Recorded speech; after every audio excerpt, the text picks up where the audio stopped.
ขนาดมือเดียวได้เพิ่นแอมเนี่ยทั้งสั่งไงเพิ่นสิลงไปเฮ็ดคันได้บ่บืออื่นพุ่นละบืออื่นเนาะโอ้เท่ไว้บืออื่นกอเนาะก็ปืนกอเท่แทนมันไหวเพิ่นว่าหรือว่าแทนมันไหวเปลี่ยนขึ้นมาอยู่ชั้นสูงอีกบาทนี่โอ้ทางใหญ่พุ่นนี่ครับสิเปลี่ยนมาอยู่สันสูงแหละเนาะอยู่ชั้นสูงบืออื่นพุ่นละสันลุง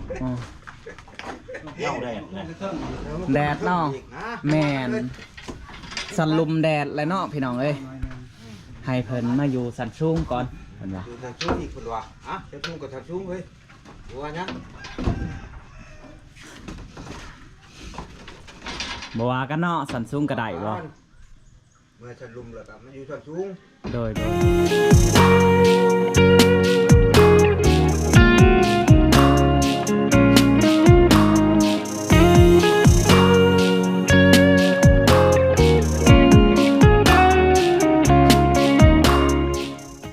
สวัสดีและสบายดีบ่ไว้ FC ฝั่งไทยและฝั่งลาวเนาะตอนนี้สิแล้วอะไรพี่น้องเอ้ยเพิ่นได้แอมแล้วก็ว่าแม่นเนาะโอ้งามเลยพี่น้องเนาะเพราะว่าเพิ่นแอมแล้วครับงามแล้วทุกคนบัดนี้คิดว่าผ้าเสลาสิบ่พอเนาะก็คือบัดเพิ่นแอมขึ้นเลยทุกคนพ่อบัดนี้เนาะเพราะว่าเพิ่นใช้ไปแล้ว9 แผ่น 10 แผ่นก็ขึ้นช่วงเติบแบบนี้เนาะโอ้โหงามตัดทางกินข้าวก่อนมาเลยเฮ้ยกลางก่อนโอ้ทั้งนี้เห็ดคักเลยทุกคนบอลสูบนำสางมาดาดเนาะก่อนรอยังบ่แล้วตอกคาเพิ่นก้อนก็ได้ชันป้าเมื่อกี้นะโอ้อย่าหลับป้าค่ายเคืองเพิ่นว่าเนาะทุกคน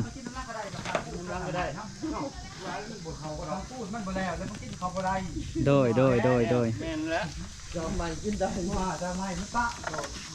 ยันปุ่นแข้งเนาะได้แล้วตัวนี้โดยลาบเชือกระยาได้เด้อ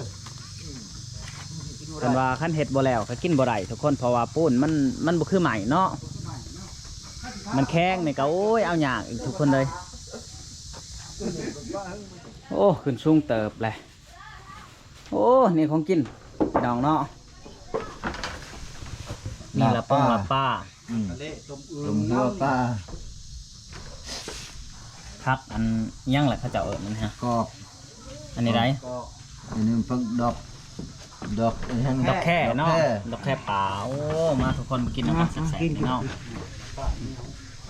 หลังจากกินแล้วเพิ่นก็จะแอมทุกคนเพิ่นก็ยังให้มันแล้วเนาะทั้ง3คนเนาะเต่าลูกน้องโอ้งามอย่างนี้แบบนี้ทุกคนเลย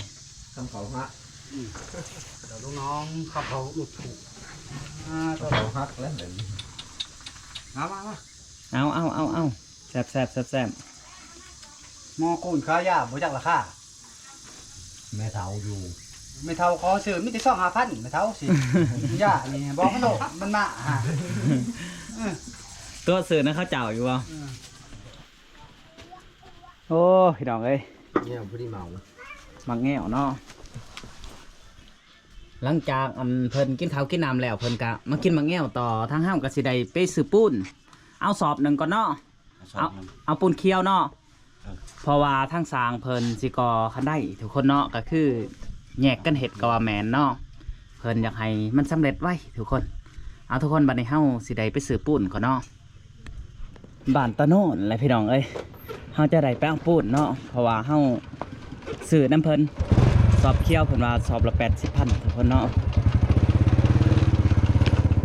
แต่พ่อใหญ่เพิ่นโจมให้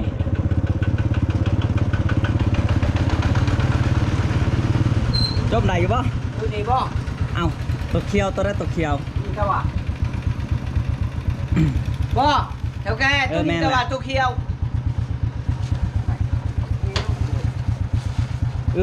คนจบแล้วเนาะนักวะบนนักก็ได้ดอกบนนักก็ได้โอ้คนเลย50 โลแมนนั่นแหละเอาแบ่งคนคอยเด้อจะเน้นๆลงดูย่ำนี่แหละทุกคน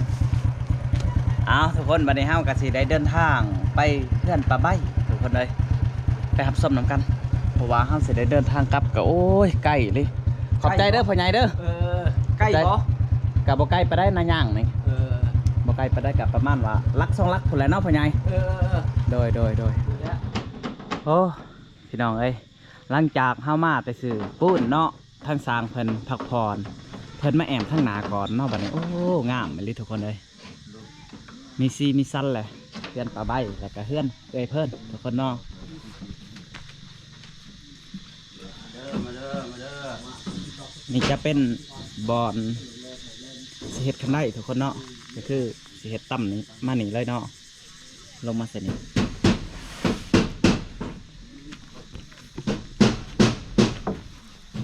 อึ๊บ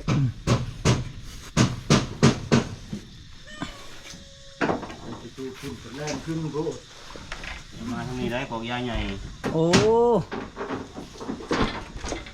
ครั้งแล้วกันเลยเนาะงามเลยทุกคนเป๊ะเลยบัดนี้สิแล้วเลยได้ทุกคนเนี่ยยังบ่ได้ลายเนาะยังบ่ได้ลายพี่น้องเลยนี่เป็นทั้งนี้แอมต่อบ่ได้เนาะต่อบ่ได้เพิ่นแอมต่อบ่ได้ทุกคนเพิ่นก็เลยยังแหละยุติเนาะเพราะว่าต้องได้เฮ็ดหางทุกคนต้องได้เฮ็ดหางนี่เนาะจังจะแอมขึ้นได้โอ้คักเลยทุกคนมันสร้างเท่านี้กินสมตลอดเนาะ เอาตลอด ยอมรับว่าทองเพิ่นดีทองดีคนเลย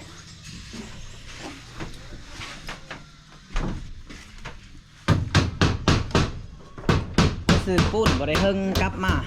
จักแล้วไว้ขนาดเนาะสังเนาะไปซื้อบ่ได้เฮิงกลับมาจักแล้วเลยทุกคน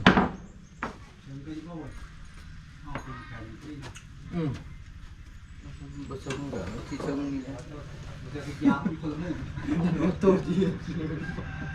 ยังอยู่บ่ลาย อยู่คนละด่านมาจะเป็นพอซ้อมพวกถือพ่อ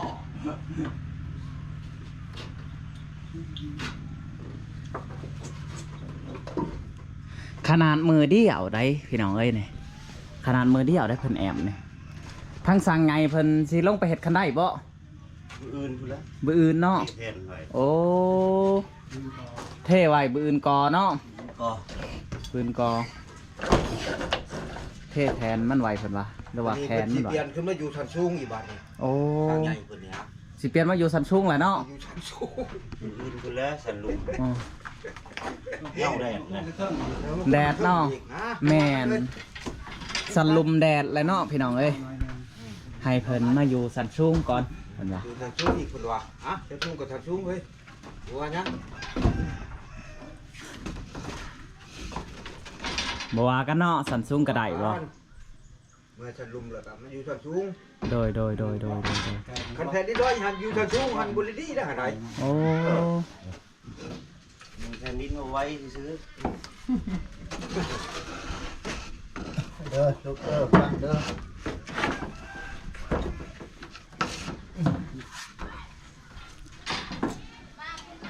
บื้ออื่นสิให้เพิ่นตั้มหมักหุงหมักแล้วก็ให้สร้างกินก่อนบื้ออื่น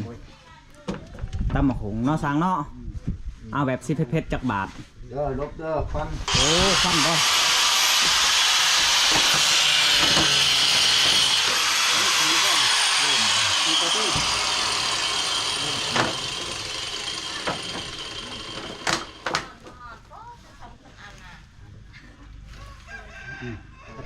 พี่น้องไก่สิสำเร็จแล้วแหละยังอีกบ่ดนแล้วก็เอาแพร่เนาะเสร็จเนาะมันจังจะงาม แต่ต้นต้นมัน เพราะว่ามันถูกที่เป็นมะพร้าวที่เข้าไป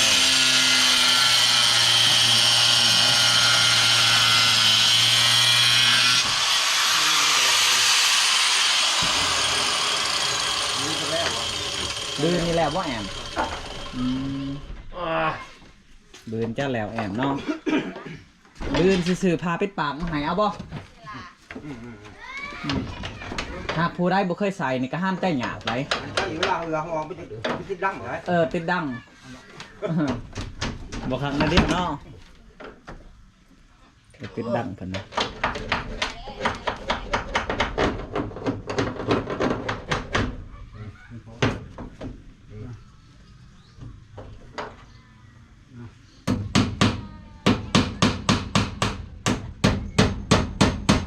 คิดว่าสิแตกบ่แตกเนาะบางคนว่าสิแตกทุกคนเนาะก็คือถ้าคันเฮาเอาน็อตเกี่ยวเฮามาหั่นนี่มันจะแหวมันจะหน่อยเนาะ น้อยแน่น้อย มันหน่อยแล้วเวลาล่มมาแห้ง มันเสื่อมนะมันสิ มันเสนื่อนแล้วมันจะลุกมันลุกเน่าแหวมันเนาะโดยอันนี้มันใหญ่ทุกคน ค้ำไว้เลย คำไปเลยนี่ ยังน้อย ดิตัดซะ ตัวนี้ตั้ง ยาดอกทันบ่ถึงหัน ไปได้น้ำเย็นมืดแล้วบ่สาวเช้าเย็นแล้วเนาะทุกคนเพราะว่าเฮาซื้อน้ำแข็งมาใส่เนาะ นี่ยังแต่แผนช่องแผน น้ำซองแผ่นเนาะ ใส่ก่อน ตัวนี้ต้องในปาดหน่อยใส่แล้วเนาะสางเนาะปาดเรียบเทิงบ่ปาดนี่มันจะบ่งามได้พี่น้องเลย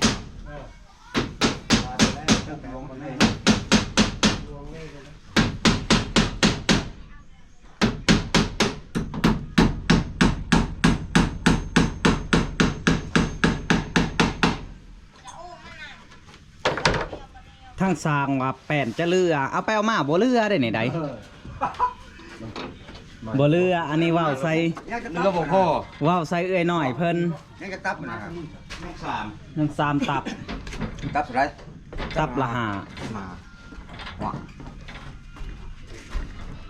ว่าวใส่เอื้อยหน่อยเพิ่นว่าแป้นจะเรือสร้างว่าบัดมาแอมไปแอมมาแล้วว่ะ บ่เหลือ จะสิบ่เรือผู้ใดทุกคนเลย พ่อ ใครพ่อกับโบราณเนาะ บ่พ่อกับบ่ลาย พ่อจะมาดีมันนึงสิเรือ เฮามาเห็นสร้างแอมในนี่เนาะเฮามาเห็นสร้างแอมในนี่เฮาก็ว่าโอ้ว่ะ เบิ่งนี่ใช่ร้อยได้ แล่นขึ้นวูดดูดทุกคนเลย เรือนี่บ่ อืม บ่เรือได้ แต่ว่าพ่อนี่เพิ่พ่อเนาะพ่อ พ่อไว้จังน้อยเรือโอ้เรือลายเด้อแสดงเรือลาย มัน โดย ก่อน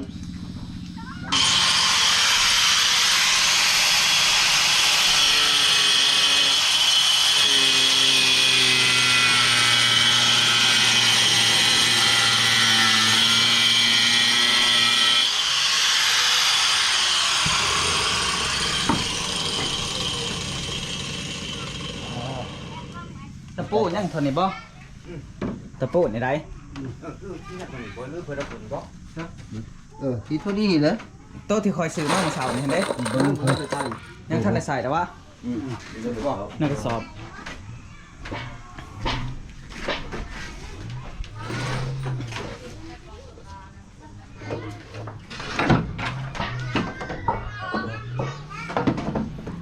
เริ่มมีซีมีซันขึ้นแล้วเนาะ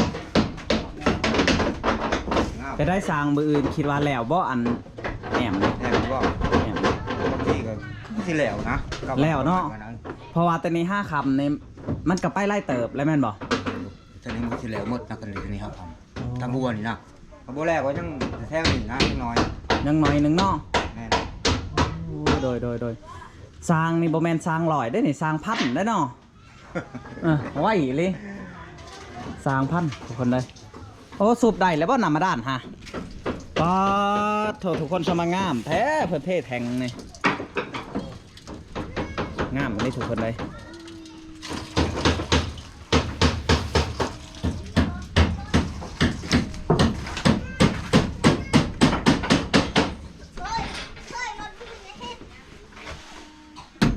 ผู้ที่แพงเทิงปาดใส่เลยเนาะปาดยิ่งเงาเลย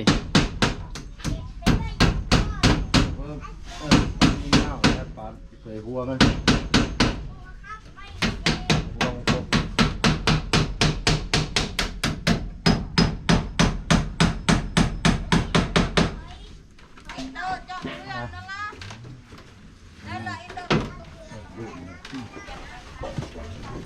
กเลยพี่น้องกันโอ้โหขักเลยพี่น้องเอ้ยทั้งนาด้านนาพี่ว่าแล้วทางนี้เนาะ ทั้งนี้ใส่อีกแผ่นหนึ่ง2 แผ่นเนาะ สอนไปทั้งหมด ตุ้มกระเทือนไปทั้งเลยโอ้ยิ่งเงาเลยละ ตาเงาตาใส่ตัวนี้ก่อน ยิ่งเงาไม่ใส่เสาเลยลง มันลายเนาะ ตามมาตู้ตัวนี้แต่ยังเป็นวางที่ไหนกลางเงาเลย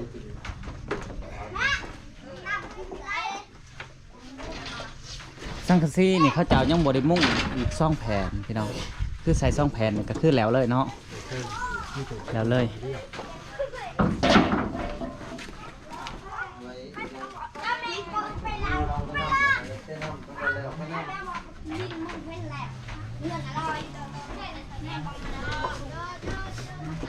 ทีนี้ครับมันก็จะยับเป็นลายแขน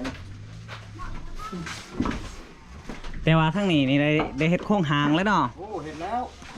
น่าจะเป็นมืออื่นพูดบ่ ดูว่ามือเลอะ มืออื่นเลยเนาะเพราะว่าเฮาสิได้แอมทั้งนี้ก็คำแล้วเนาะ งายไปก่อน โดย น้ำมาสองเป็นยำเย็นนะ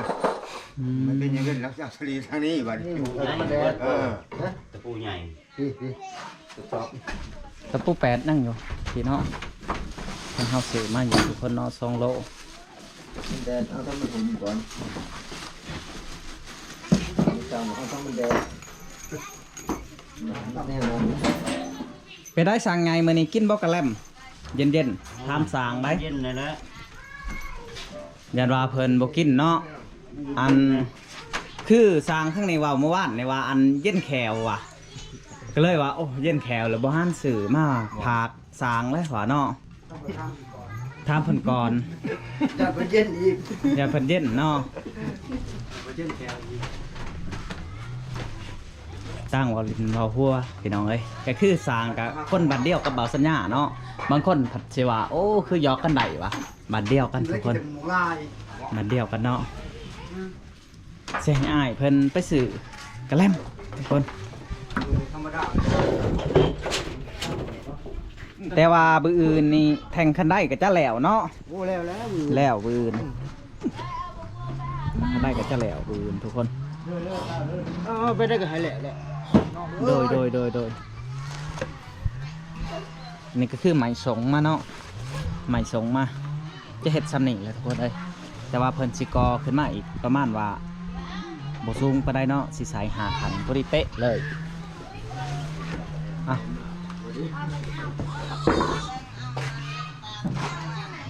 หลังจากเพิ่นแอมขึ้นอีกแผ่นหนึ่งเพิ่นจะมาเห็ดเบิ่งนี่เนาะทุกคนก็คือตอนแรกนะจะเห็ดทางนี้เนาะก็ไก่จะสำเร็จแหละทั้งเอื้อยเพิ่นก็ขาดว่าอยากให้ขึ้นก่อนสงกรานต์นี่แหละเนาะน่าจะแล้วก่อนสงกรานต์ทุกคนแต่ว่าเฮาเว้าเพื่อดอก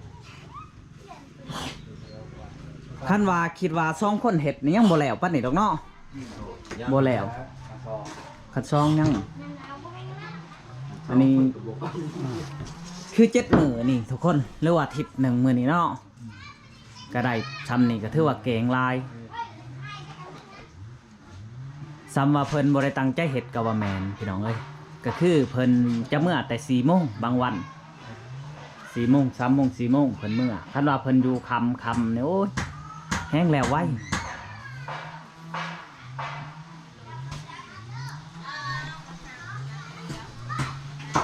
ตอนเช้าคือฝนสิตกแต่ว่าช่วงบ่ายๆหรือว่าแรงๆจะแดดพี่น้องเอ้ยจะแดดเนาะเอาก็เอาแห้งดิ